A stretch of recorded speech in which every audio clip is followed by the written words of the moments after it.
За ингээд бүх захиалгуудаа халаа. За нийтдээ buy sell маш олон захиалгыг өгж алдаж онож тэ. За энэ хэсэгт бол алдагдлыг хүлээсэн. Ингээд алдагдал хүлээсэн. За энэ хэсэгт бол одоо буцаагаад ашиг хийсэн. За ингээд нийтдээ daily-гийн хуулгын тавиад үзвэл нийт хийсэн ашиг маань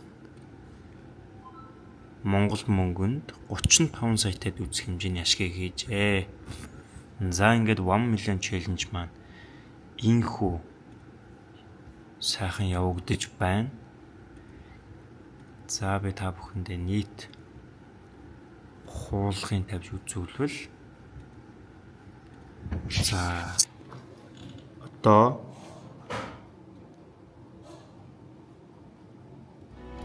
ашиг маань ийм болжээ.